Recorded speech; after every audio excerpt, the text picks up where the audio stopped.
Welcome to Soulful Conversations with Nadjejda. Hi, I'm Nadjejda Chapoteau. I am the host of Soulful Conversations with Nadjejda. I believe this is episode 58. I am really excited. Besides from this one, so this is the second before the last episode of the season. I love to dance. This song is by Haitian artist J. Perry. I am Haitian American. It's called Kia Suye. It's Kiyes space Ye. Basically saying, who are you? And then, it says, Haïtien moye, I am Haitian. I'm very excited. Because I love music and I'm very proud of my background. I'm not sure if I said I was Haitian American. I know I did say he's Haitian. I asked him to use his music on my podcast. So I'm so excited, which is why I play his music. So I don't have to have issues with any music, any rights with anybody. So in terms of copyrights. So aside from dance, I'm also passionate about social justice, empowering people in general, making a difference. Specifically, I'm very much passionate about empowering women and children, everyone in general, like my Haitian people in my homeland, Haiti. I'm very much passionate. I will be taking a trip there later this year. I'll talk more about it in another episode. Actually, you know what? I'm going to talk about Haiti in my last episode of the season. I do want to talk about that because it'll be a great one.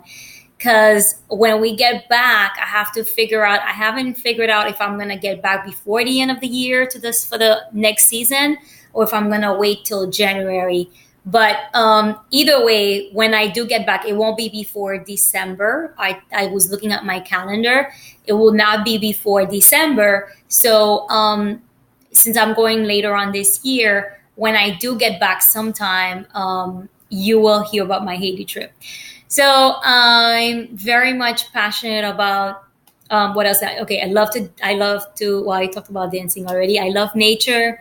Love spending time in nature. If you follow me on social media, you'll see me posting photos of me on the beach or in a park by the lake or something. I'm very much my spiritual practice, my spiritual growth is something that is very much important for me. I'm about deep, meaningful conversations.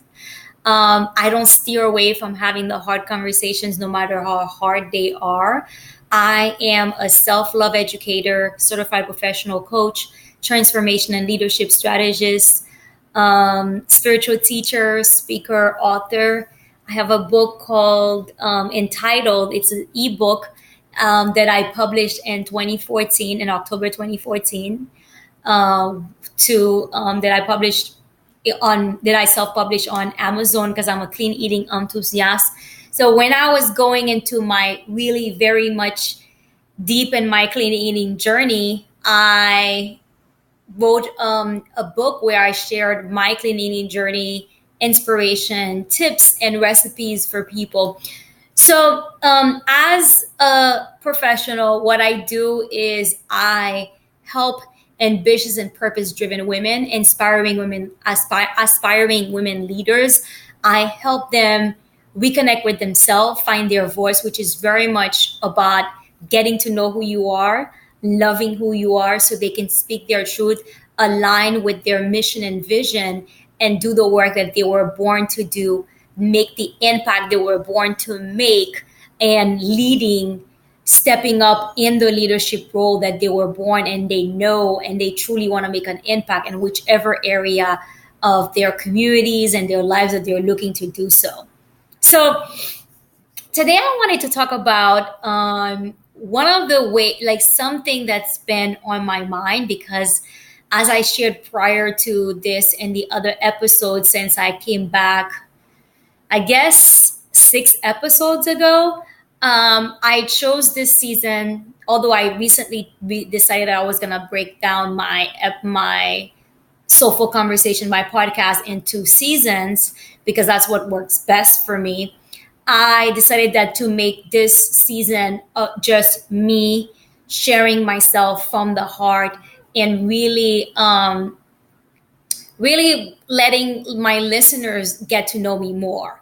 Um, and so I wasn't gonna bring anybody else on. It's been me just really sharing myself authentically. And I think I shared in a probably like 2 episodes ago where I talked about how some people had told me that they didn't know what my story was. So I've been really inspired into really sharing more of myself and more of my story. And in some way, I'm also practicing. For me, it's like I'm sharing my story to see how do I narrow it down in a more concise way. So today I wanted to talk about self love and how the way, listening, really paying attention, being aware to the way that for me it has been like really paying attention to the way I speak to myself.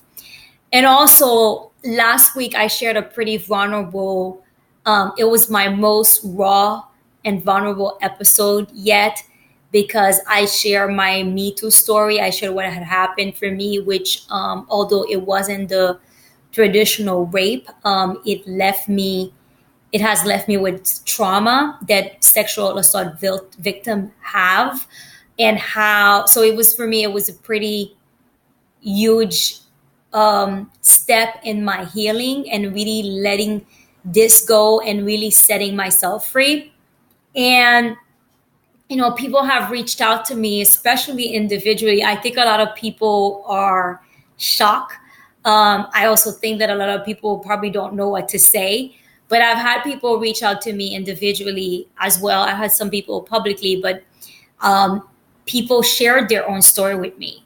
Some people have their own Me Too story. Some people were sexually assaulted and they told me they have their own Me Too stories. And one of the things that people kept telling me that I kept hearing throughout people reaching out to me, whether through commenting on that Facebook video I shared or reaching out to me individually via text or message, they were like, that took a lot of courage. That really, really took a lot of courage. And, it's so interesting. It is. It took a lot of courage. One of the things I shared on Facebook, actually, maybe I'll look for it while I'm here with you, is it really, it's who I am, is who I've become and really becoming myself.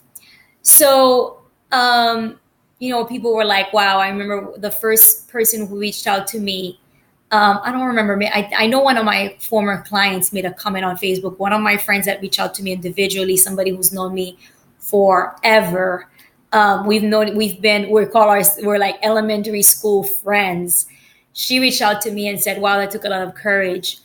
And I've been really thinking back to the person that I've become, which is who I really am.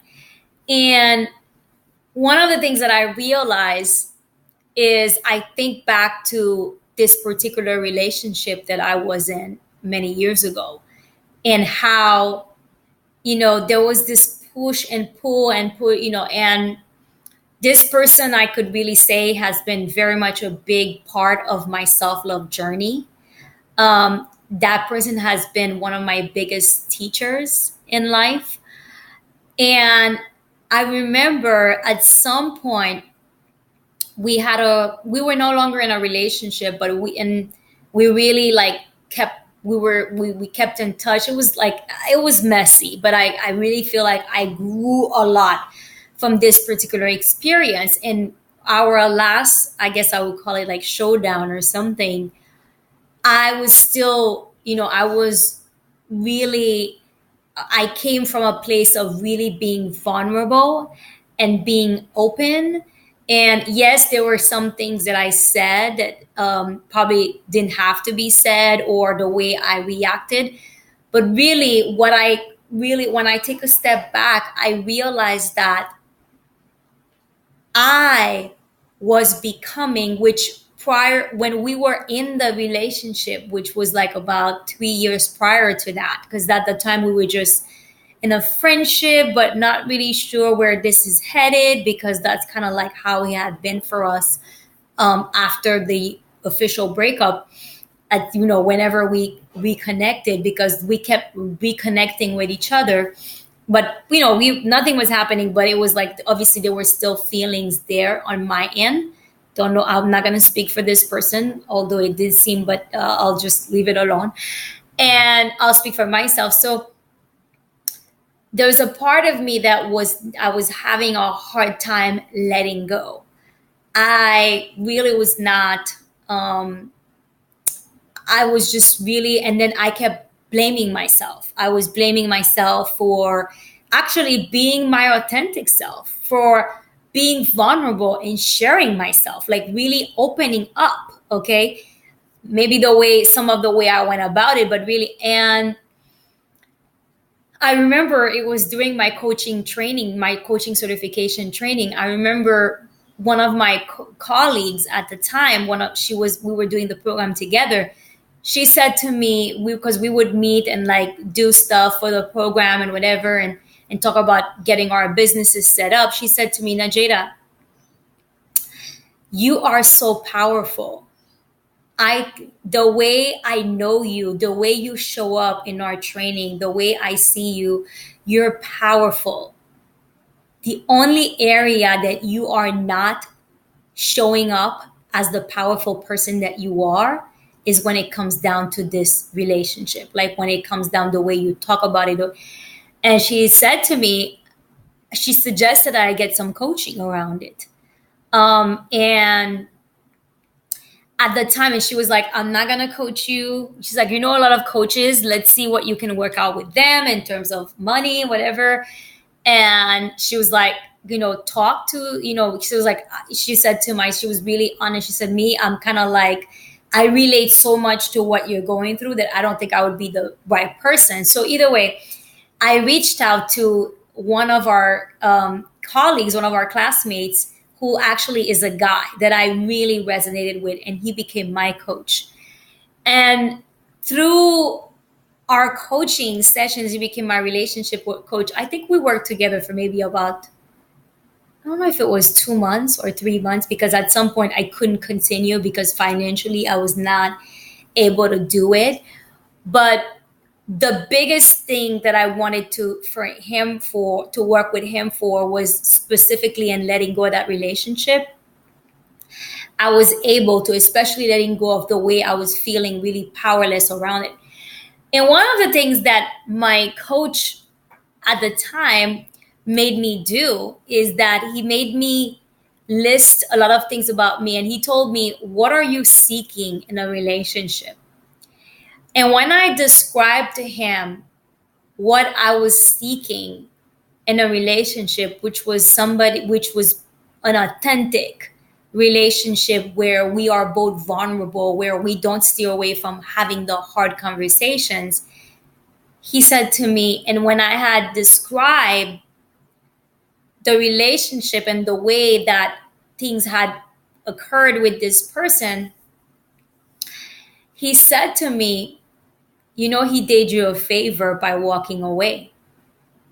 And because he said to me, what you're seeking, this person is not able to give that to you. This person is not able to give that to you.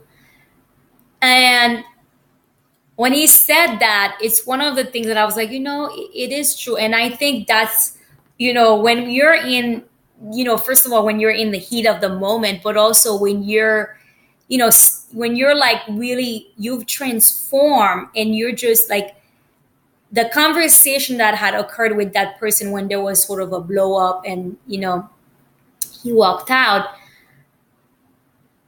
I was no longer the person that I was.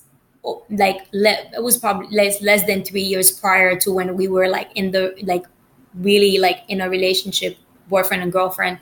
I was no longer that person.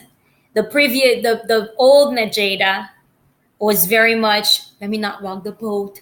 let me not say this, or I'll say something, but then I'll kind of take it back. But really, I was not very much the authentic person that I was in the process of becoming, because I was still, and he was not there. He really was not there.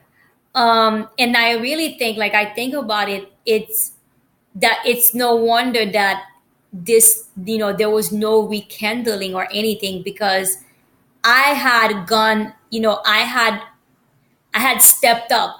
Well, I don't want to make it seem like, I don't want to make him feel, if this person would be listening, because I'm not, but basically what I'm saying is, and this is for the women and the who are listening to me, since I work with mostly you guys, but even men,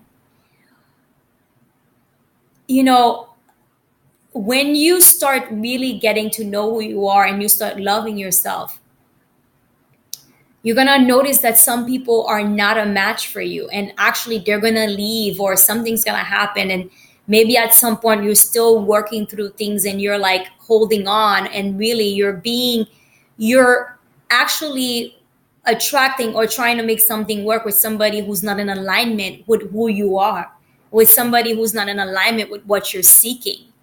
Because that's what my coach was able to make me see, was that who I was becoming, who I had become, and the person that I was striving to be, the relationship that I was seeking in my life, this person was not going to be able to give that to me, at the moment, and wasn't going to be able to give it to me, and maybe even ever, whatever. So I realized how this was actually a way, like when I was like forcing it, and really that was a way of me not loving myself, and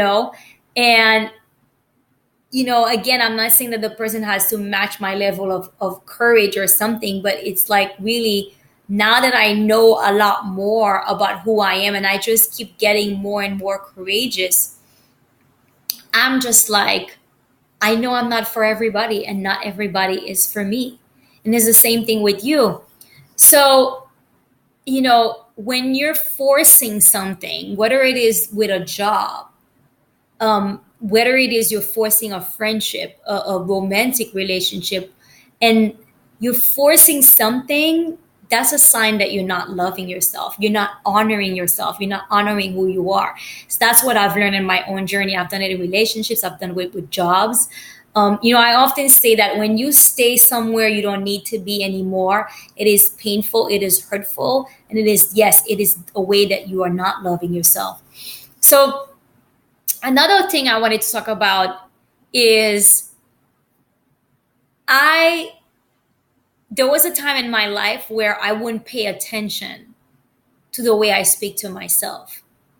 I would like beat myself up, because that's the thing. Another thing I noticed is that a lot, like one of the people who reached out to me and shared about, she shared a little bit about her Me Too story. She said to me that to this day, she still carries the shame and thinks it's her fault, what happened to her. And I was thinking about, even for myself, what I shared last week, there's a part of me that thought it's my fault. Like, why didn't I walk out of the room? Why didn't I just push all of them away and just get out of there? Like, why did I allow this to happen to me? I think that, for many years in my life, I would notice in relationships and other areas, like I would really be hard on myself.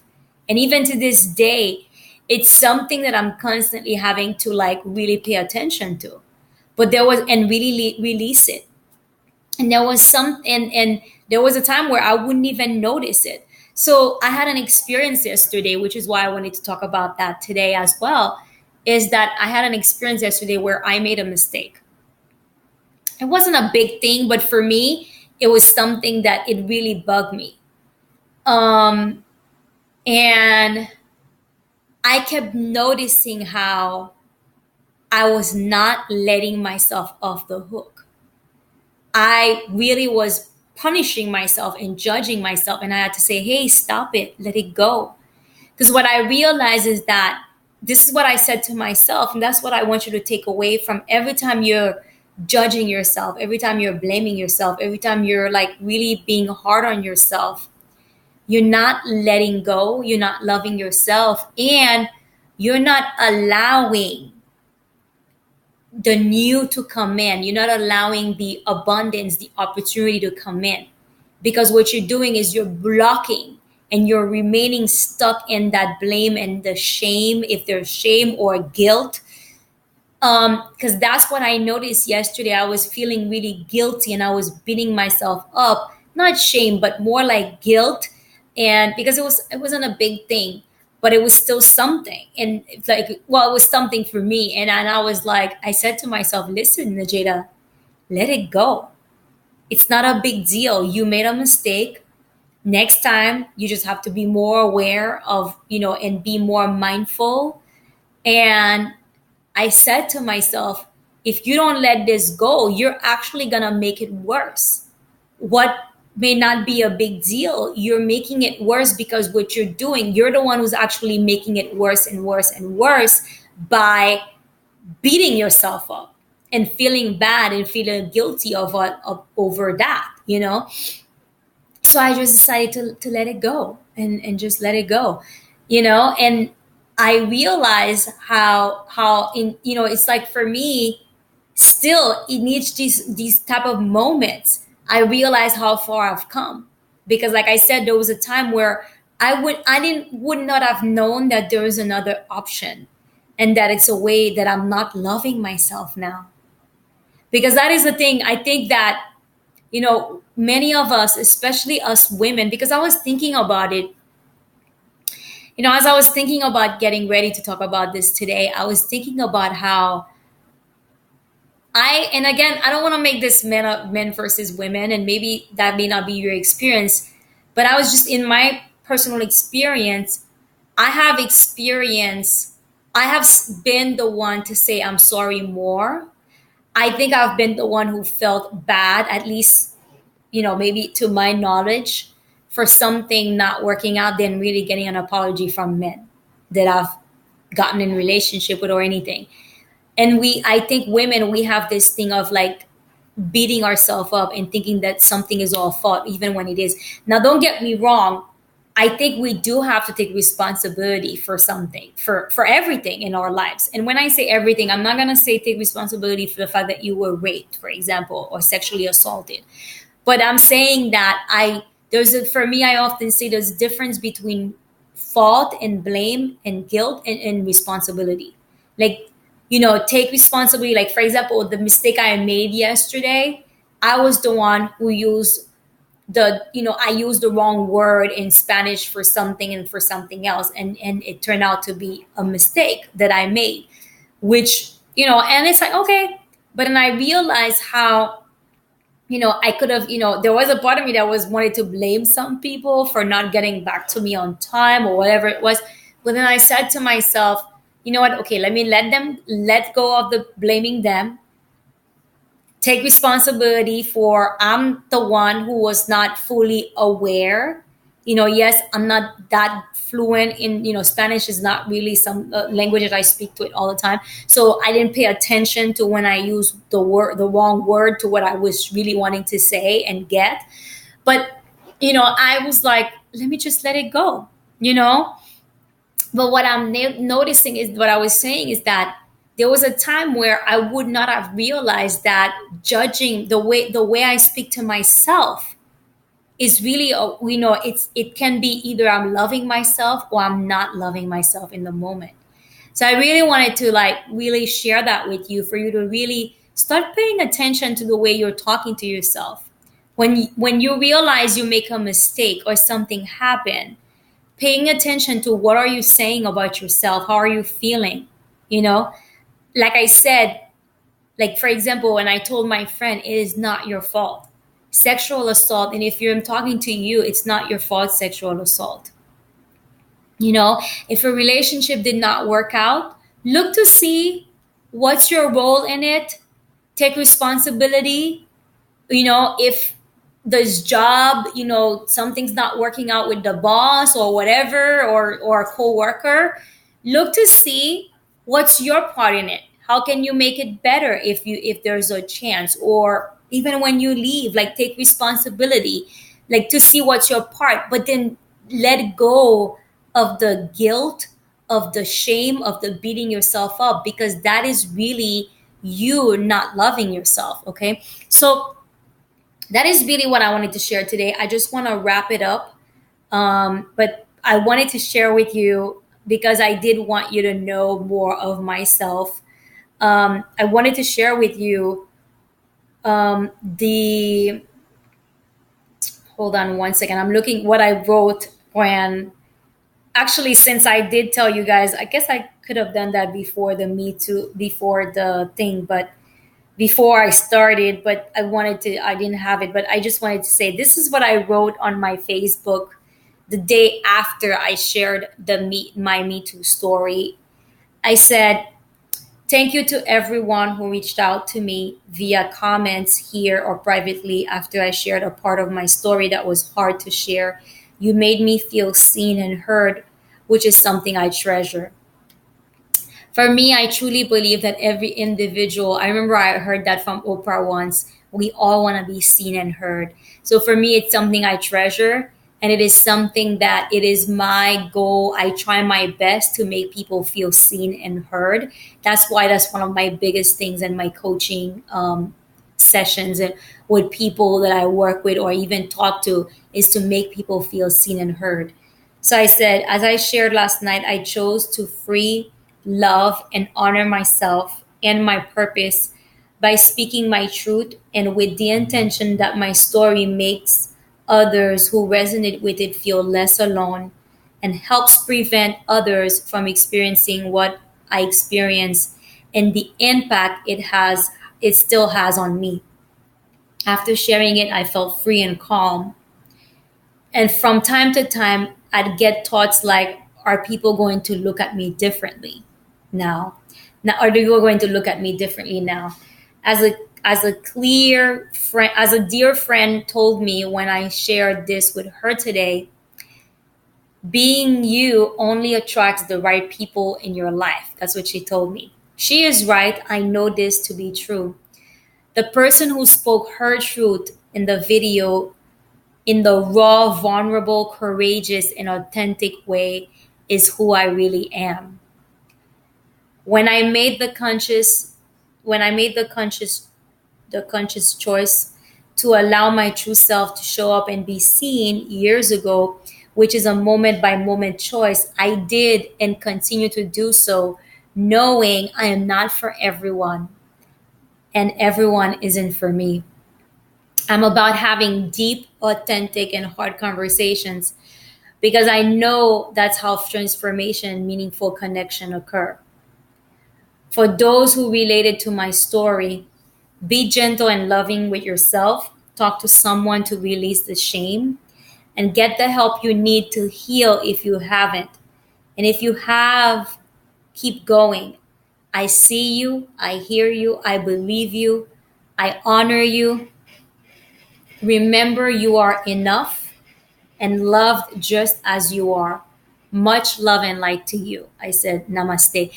So I wanted to say something since I'm saying this right now before I go. I can't remember if I said it in the episode. I'm going to be writing it down too. I need to make a note to myself to write this down.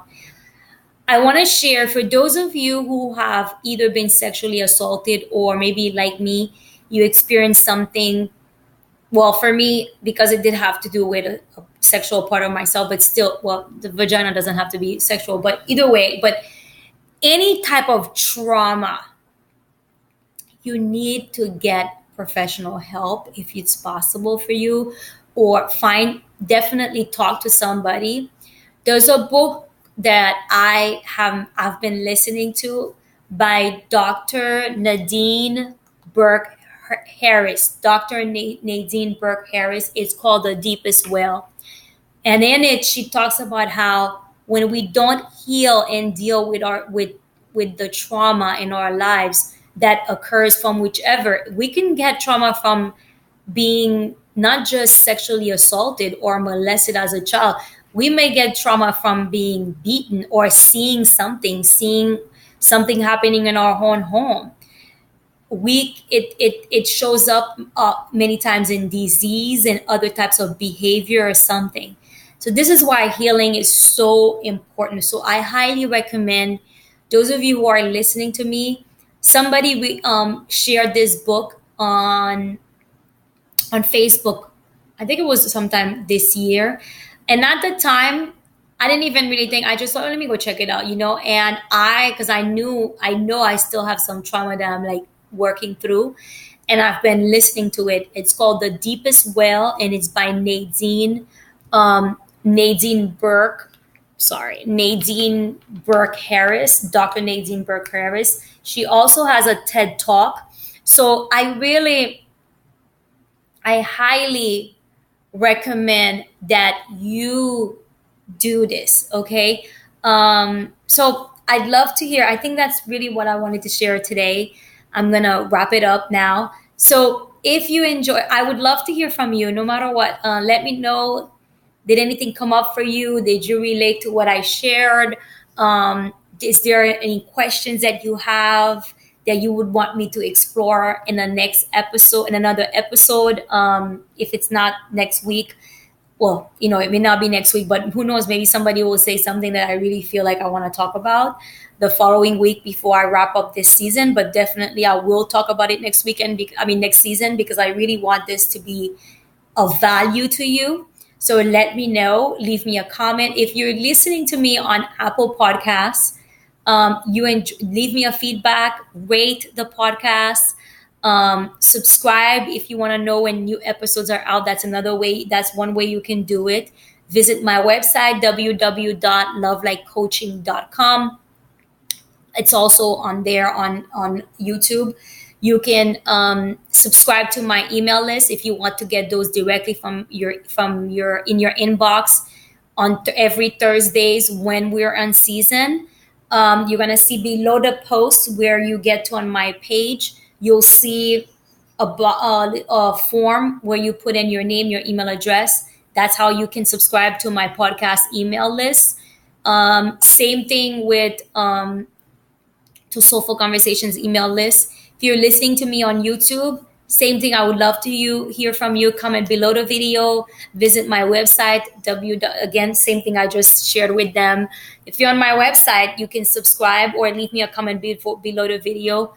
I really hope you find it helpful. I hope that it inspires you and empowers you in your own journey. And that is all. If you find it helpful and you want to share it with somebody that would benefit from it, or in social media with Facebook, with friends, wherever, Twitter, Facebook, share it with them whatever platform you use, or email it to someone. Until next time, I am sending you all much love and light.